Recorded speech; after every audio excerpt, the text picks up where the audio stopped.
you see 100 ideas, but you might only click with two, only two. There's a lot out there that are speaking from a place of clickbaity / trying to get you to view their content, versus there are people that have actually done something insane.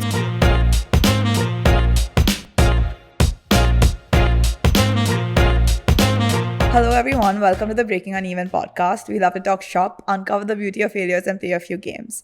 Today we're doing something different. This episode's going to be about how to come up with a new business idea and how do you start from scratch. So we're starting this new series of coming up with a business idea, so from ideation to execution. So how do you come up with a business idea in the first place, right? Where does the thought begin? How do you start to narrow down on potentially 100 different ideas that can hit you in the face? So we did a Google search for how to come up with a business idea. And we found stuff like thinking of everyday problems around you, asking friends and family, building on your hobbies, building on existing products and services, finding businesses in another region or demographic and bringing them to your demographic and region. And of course, there's the most basic reading and research. Yeah, so what does all of it really mean, right? Like, then I guess a commonality between all of these statements would be that there's like a unique problem or skill set or advantage overall that you have that you can create a business that is differentiating from the rest that's available in the market. So yeah, like if we start and we break down through all of these and give our little touch and differentiation to each of them, it would be, so if we start with everyday problems around you. So when you are just, I guess, living your normal life, what are the pain points that you personally feel? Whether that is like when you wake up in the morning, to traveling around in your city, to sleeping late at night, like your entire journey, what is a pain point in your existing life? Yeah, so is there any process in your life that takes too much time and effort, and like what kind of business that can solve that entire problem and bring convenience to you on a daily basis? Yeah, so let's look back at a very interesting story. There was a man who was working at a corporate, not startup, a legacy corporate company. And every day at lunch, all the employees would kind of go around and find the flyers of nearby restaurants and small stalls of food to figure out where they wanted to get their food from, their lunch from. And it was a big pain because you're talking about more than 1,000 employees trying to find flyers, etc. And obviously they are limited, right? It's a physical piece of paper that needs to be passed around. And so what this man did was he started to take all the information from flyers and put it into a Google sheet that he sent around the office and kept updating it on a weekly basis so that everyone would have the information just by going into their inbox. And over time, this company, as we know it today, is actually Zomato. So if you think about it, Dipinder Goyal faced such a grave problem every day, found the most simple way to solve it, and then basically just scale the idea. Yeah. And that's kind of what the entire gig economy is. That, hey, is there someone, is there a problem that, okay, this particular process can solve this problem, and then you scale it by asking people to give small amounts of their time and paying them for it. Yeah, even like Deliveroo started similarly. Like he again was working a corporate job, was an investment banker, worked in Canary Wharf, and most of the people used to then go during their lunch break and go to Tesco and get a Tesco meal deal. And he was like, that's A, not very healthy, B, like it's not the best kind of food, but that was the only available option. So then came Deliveroo, which then you were able to order food from across London and get it delivered to you for like while you were working and things like that. So like it's crazy, like two different like cities and countries face similar problems and then came up with a solution at their own like time. Yeah, and just imagine the scale these businesses have reached today, where now you have all the cloud kitchens in whether it's the UK or India that literally are businesses built on this business. They depend on Zomato and Swiggy and the likes of Deliveroo and Uber Eats for their entire business. You cannot go into a cloud kitchen and buy something. You literally need to just order it from one of these apps. So that's an insane amount of scale for other businesses to be depending on your business solely. Yeah, and it started simply with like a pain point in your daily life. So yeah. Yeah, next up we have asking friends and family. So this is more of a conversation based method of finding a business idea. So whether it's brainstorming sessions or just discussing problems and having conversations about businesses around you, or maybe what does your friend or your family member, what do they do in their daily life, and you can kind of try and ask them the pain points that they feel, and kind of see if there's a proxy for that you can potentially solve. And of course there's successful people around you, your parents, friends, or your friends itself, and can you ask them whether they have any ideas? Because many times if you see whether there's a large business owner or someone who's high up in a corporate, they may actually know a couple of business ideas that they just don't have the time to solve. So a very simple way to go about it, but could be quite effective. Yeah, and like, to be fair, like your friends and your family are going to be your first consumers. So if you're able to solve a problem that they have, it's the easiest because that's your immediate distribution. So going to them directly and trying to find their pain points or what they would like solved is a quick way of starting something and getting like your first customers. For example, recently a friend of mine, Ishan, he came to me with an idea because he works as a data annotation specialist at a very large company in India, one of the largest. And the biggest problem that he has is data annotation is a task that does not justify his skill set. Yeah. Like he obviously believes himself to be wanting to do a lot more intense or high level tasks. Taking minutes, right? Like Yep. it's such a common thing. So he kind of looked at the Clickworker model, and that's when we started brainstorming about how the Clickworker model can just be applied to data annotation. Of course, there's a lot of companies around the world that do this, but with his like personal experience in that space, he came up with a way to kind of quality check the data annotation, which could give him a USP. And now, for example, I personally don't have any, skill set or anything, Yeah. but just by speaking to him, we now kind of have a business idea that we can work on together.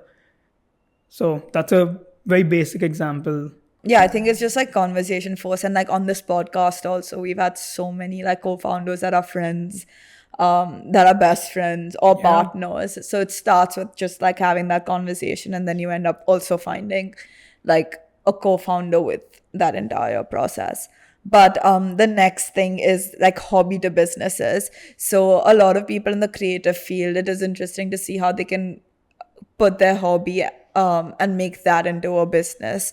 So it can be led by passion, and over time it gives you a good amount of insight into the area, and then you know the pain points within that particular industry that exist, and that can then kickstart your idea generation. So it can be as simple as we had Sári on she was the founder of Photon, and her passion was photography. So she started with being a photographer, realized that her time is limited. So for her to grow or scale her business, it would only be to move from a freelancing model to then a company and starting and hiring other people to work under her umbrella. So she converted her entire photography passion into a photography business overall. So yeah, that's I guess like the most direct way. But then we had Sidhhant on as well. He the founder of Sportvot, and he was, if you haven't watched the episode, like has true passion for every sport there is. And he went into the direction of like he wanted to enter the sports industry, knew where the issues lied in that, and then tried to solve an issue within the industry, which then he did like online streaming from as simple as your iPhone or a smartphone. So that was an interesting concept, and again like stemmed from like a true passion and hobby that you have, and saw a way to monetize that. Yeah, and even if you take some of the largest sports people around the world, once they either retire or have left the game, they kind of, let's say a lot of them do angel investing, but within those fields, a lot of them stay back to start some kind of business that they know would work out because they've been in that industry for so long that it's definitely going to be a big hit. Then you also have like people like, other hobbies, like people that collect different items. So in India, obviously the sneaker culture is a big thing, and recently Yeah. you've had a lot of people that have gotten into reselling sneakers just because they were collectors, and they've kind of understood the kind of, who buys these sneakers, who has them, who's willing to sell sneakers. How do you make sure you actually are able to procure a pair from a drop, and all of these things. So if you see Vedant, who we had on the business on the podcast, Mainstreet, he began kind of as just someone who was interested in Yeah. the sneaker culture of India. But he also created a business, but there's so many people that use Mainstreet as their business, or like use platforms like that where they are individuals. They are just buying and selling via a platform. Like the whole luxury space overall, people do this as like not to just acquire it as something that you want to use or wear, but more as like a business sense, which is like crazy to think about, that like your job is to buy and sell like sneakers. So you're not even doing any of like the designing or like the brand building or anything, or you're not even a marketplace to connect people, but all you're doing is just like using that business. using businesses around you to make. Which actually brings us to our next point very well, which is building on existing products and services. So we spoke a little bit about cloud kitchens and Zomato, Swiggy, Deliveroo, and now we're talking about like, hopping onto marketplaces. So there's so many businesses that literally depend on Amazon for their business. So that is one kind of building on a service that exists. But for example, we had Marie Martins on the podcast who kind of realized that Google Forms is one extreme of a form builder, which is like, very bare bones, minimal features, but free to use. And then you've got Typeform at the other end, which is expensive, but it's jam packed with features. And she kind of wanted to see if there was a middle point where you have you can get a good amount of value out of that form builder using no code, but there's also enough integration you can do with code to like make it better, and completely disrupted the pricing model to really help people understand what Tally can give them. And she didn't require funding or anything to do it. It's a fully bootstrapped company. They're doing really well for themselves right now. And that's a great example of seeing something in the market that exists and seeing how you can do it differently. So building on that product or service. Yeah, and a very interesting thing that she did was like, the pricing thing that you mentioned, right? Like they focused on like 1% probably that's paying, but 99% are using it free. And like it's insane because like when you're starting out, you have restrictive budgets, you want tools to help you, and like she's giving that to you for free. But like for businesses that generally can afford tools and need the integration, that's where she's getting her money from, which is like fair. It makes complete sense because again, like any kind of business on the grander scheme makes more money B2B than B2C, and she like really sat on that business model like overall, which I think was interesting to see, because like you're providing like value for free. And then again, like a user, if they've used the product free and really enjoyed it, once they do grow, they're gonna be more likely to come back to you. So it's like a long-term investment, really. Yeah, 100%. And then like in a similar manner, you take, for example, the energy drink market in India, where you've got drinks like Sting that are at around a 30 to 40 rupee price point, which are meant for the masses and consumed in really large quantities. And then you have Red Bull at another, which is 120 rupees, which obviously not the large majority of India would want to buy on a regular basis at least. And so what you see is you have a clear space for an energy drink that sits somewhere between 70 to 80 rupees. It doesn't mean that this is true. Like it's possible that you only have two types of consumers in the market, which is one is a mass and then one is like a premium consumer. And so while a monetary / data driven space exists, it might not actually reflect market sentiment, but it is still an idea that you could like look into, or it's one that's worth trying. Yeah, for sure. And it's like trying to find that in between space, right? Like drinks idea is really interesting. And I think like that can also be across like different industries and items overall. But if you think about like the drinks market overall, it's quite complicated to set up and has quite a lot of costs. So it's like, how does one person differentiate from the other? So bringing us, I guess, to like the next part is, are you particularly uniquely positioned in some way to better solve a problem than anyone else? It's like, okay, what are you uniquely positioned to acquire in terms of either manufacturing, distribution, or like a network overall? Because those are like your 3 points in launching anything. So if you have a particular advantage in either of them, so it's like either through like friends and family or a family business or anything like that, then it gives you a head start to launch that particular business.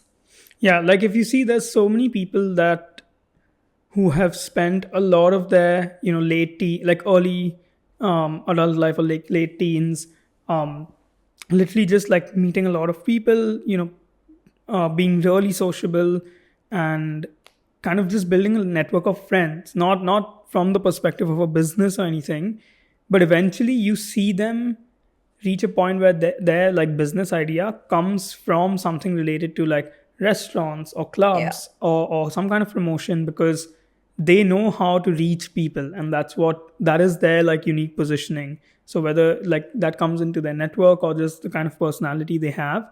I mean, that's also because like a lot of influencers are able to have businesses is because they have their distribution sorted. So like they're able to have common ideas that already exist but start their own brand just because they have access. So that's their unique sell essentially. So it's like, again, like things like that, like where you can find something that, like, I guess, what's the interjection of things that you own or have that is different to someone else, that better places you to start that idea. No, 100%. And then if you see, like, there's also, thinking again of the drinks industry. Like, imagine if currently, if you see the largest monopoly in India is Varun Beverages, that does the entire manufacturing and distribution for PepsiCo. It's a huge company. They've been their one and only vendor since PepsiCo came into India way back when. And just imagine that if you had any kind of unique positioning where you could, in some way, shape, or form, give a different kind of or slightly more value than Warren Beverages, then you could potentially capture the market outside of PepsiCo, right? Like PepsiCo obviously wouldn't come to you, but that could be like an insane proposition. So you can like even go to that level of specificity. So yeah, next up we have like restarting a business in a different demographic region. Is there something that you have seen from your travels abroad that you want to bring to your home country, or something that you see that's happening in let's say if you're in India, you see that there's a crazy business that's starting in Punjab, and you're like, man, Maharashtra needs this kind of business. So like globally, the biggest example is Uber, right? Uber began, and then you've got Lyft, Ola, Bolt, Free Now, all of these services that are popping up that are literally Uber copies, and they try to do something that's slightly better or slightly different. They change the pricing model, they give discounts, and a lot of them survive. A lot of them are still running. Yeah. A lot of them don't make profits, much like Uber, but somehow it's working. Yeah, no, for sure. And even like Deliveroo to Swiggy and things like that, like your whole food delivery apps, even like HelloFresh and things like that, like they started in the US and then there was something equivalent that came in the UK. They also expanded in the UK. So a lot of things like travel from like country to country originates. And then, I mean, it's not necessarily as easy as a copy and a paste, but more like you have to adapt it for your a demographic and your country and your cultural specificities and things like that. So it's not like, I mean, like for something like Uber or like a Swiggy, it might be a little more simpler, but like anything else, it might also get a little tricky in terms of like, okay, you have to adapt it and like make sure that it's good for your population. So like the idea can come from there, but then you evolve it and adapt to it. So here I want to give like an example that is really freaking targeted, which is we were just having a conversation before this episode with a friend of ours who was telling us about how there was this guy in Bangalore that literally took the idea of rolls, right? That's probably like if you look back at Tibbs Frankie, one of the best fast food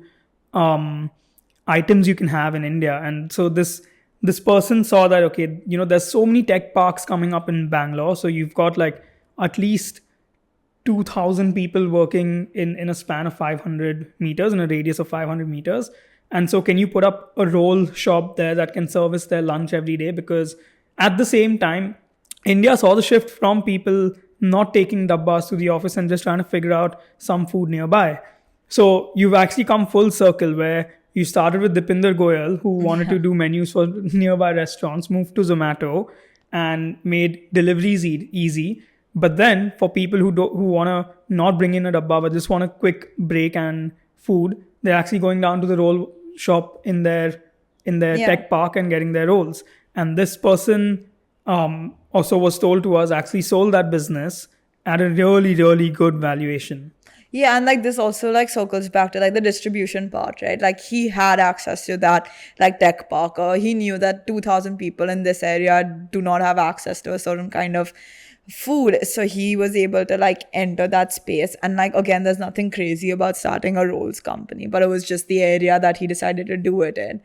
And it literally blew up. So it's like trying to find like that differentiator, and it can be as simple as geographic to as like different as like a novel idea altogether, but like taking advantage of things like that around you. But if we then move on, like there's obviously a lot of like research that you need to do, read books and like things like that can also spark ideas. Even like fiction books, to be fair, like a lot of people say just like non-fiction can spark ideas, but even fiction, because a lot of it, like you read about like a random thing in that book that does not even exist, and it can be developed into an idea and you don't know. So it's like either fiction books or non-fiction books or papers or articles or whatever it is, but like research as like a overall thing. So whether it is a book like Ikigai, where it tells you to like combine what you're good at, where you can make money, what you're passionate about, and something good for the world. So if you package that all into like what is that one commonality between all four, that's like a business idea for you, tailored to you, and that wouldn't be the same to anyone else. Or even like if you research on like government websites and learn more about where they are putting subsidies in place, that the country is going towards that direction. So again, like it's a place to get started and provide things there. Or for example, even like trends overall, like in this day and age, like following trends has become such a thing that if you make a business, even if it's like a short-lived business that is focused on a particular trend, that helps.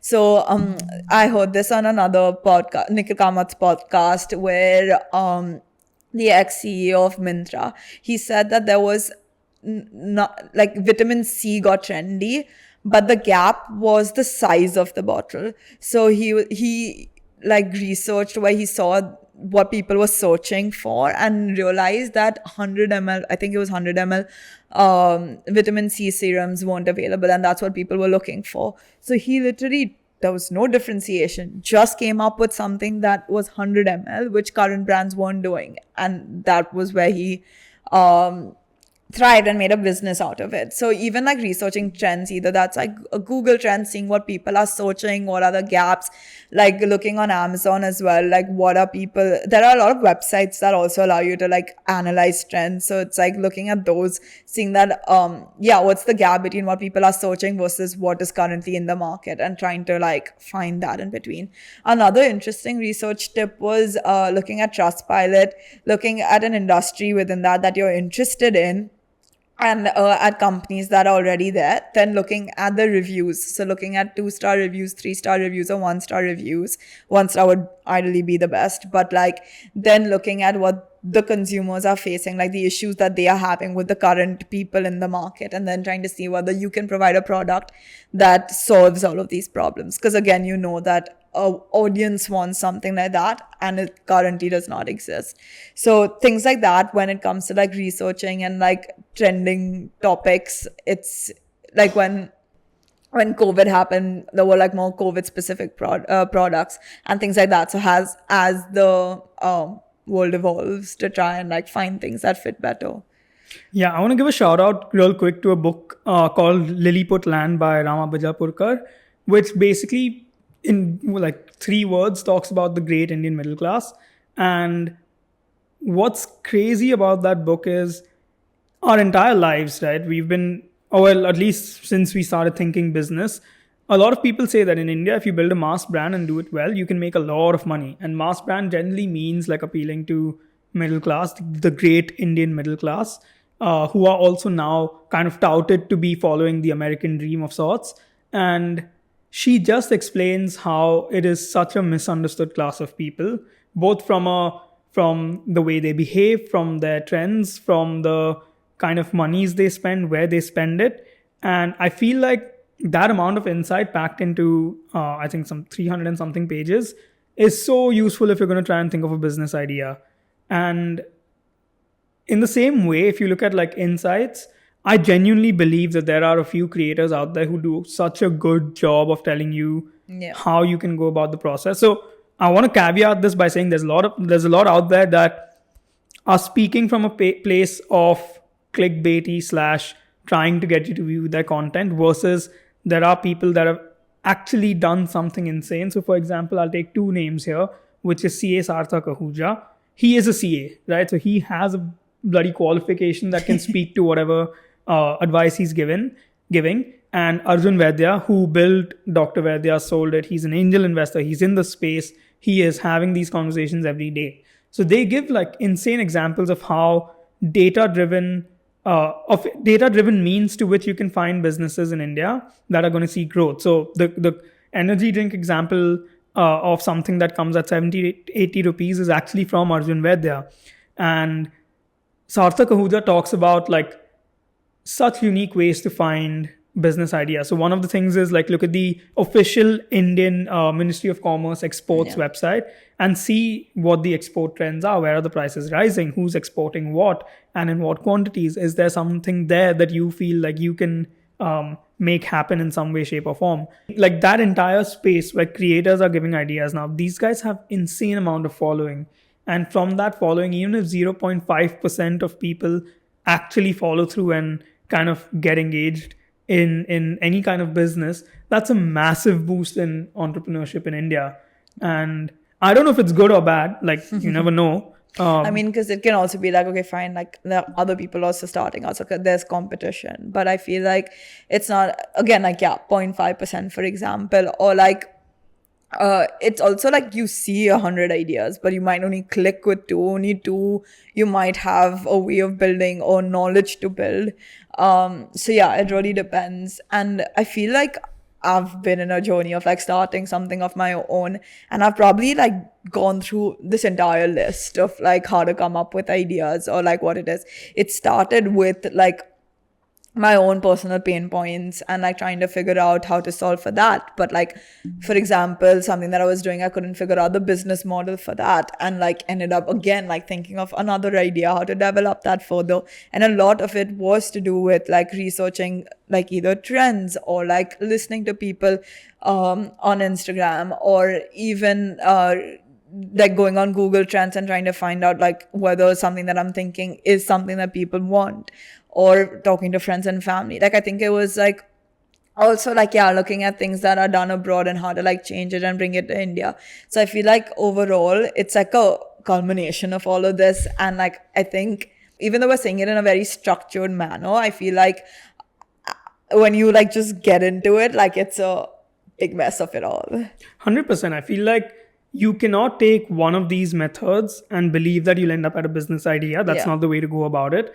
These are just like nudges that you have to kind of incorporate into your life. It's not like you start today and you say, okay, for 2 weeks, I'm going to do all these 6 or 7 methods and I'm going to end up with a business idea. Or even if you take 2 months, it's just that once you kind of embody these into just the way you live, you will find yourself at a point where you're literally finding ideas all around you.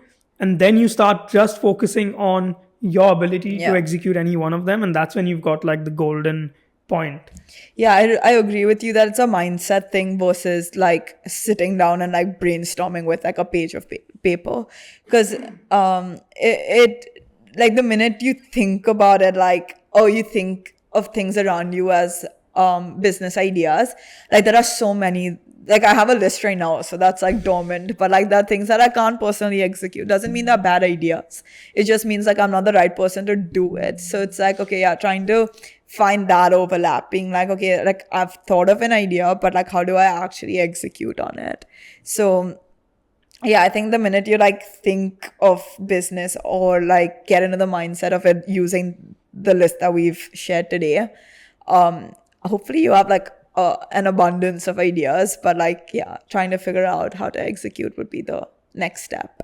Yeah, I feel like this is the point. Just before we sign off, like one last throwback to James Lowe's three things to consider before you become an entrepreneur, which was it's been a long time, but one was why are you uniquely positioned to solve that problem? The second was the day you start, can you be sure that you'll have your first 50 to 100 customers, depending on what kind of business you're in? And number three was, if the business doesn't give you money for up to 2 years, can you sustain your lifestyle the way you want to? Yeah. And if you can answer all these three questions with a strong yes, is when you should like take the leap. Which is a very nice, simple manner of seeing how, if and when you want to finally get into business. It's a good like checklist. And I think, this entire episode has been about how to find ideas. But I think the key thing to business is actually solving a problem at hand. Because like your idea can evolve. Like if there's an overarching problem that you're trying to solve, then the method of solving it can change, but that problem can remain consistent. So I think marry the problem, not the idea, and try and evolve from that versus getting stuck on the idea of it. Because even like Zomato, for example, started off as an Excel sheet, then moved to becoming a reviewing website, to then becoming a delivery food. And it's a transition, but like also the main source of the problem has remained the same. It's like trying to find the best place to order food from or to eat your lunch at while you're at work. And that is solved in every category of it. 100%. So yeah, you've, let's say, hopefully after watching this episode, gotten an idea in your head. What comes next? Well, you'll find out soon. That's in our in the next of this series. Yeah, so the idea is that we want to put a plan together of how to start from like ideation to execution. So now that we've hopefully gotten an idea of what we're going to work with, the next step would be validating the idea and coming up with like business models. So that's going to be the next episode. Look out for that.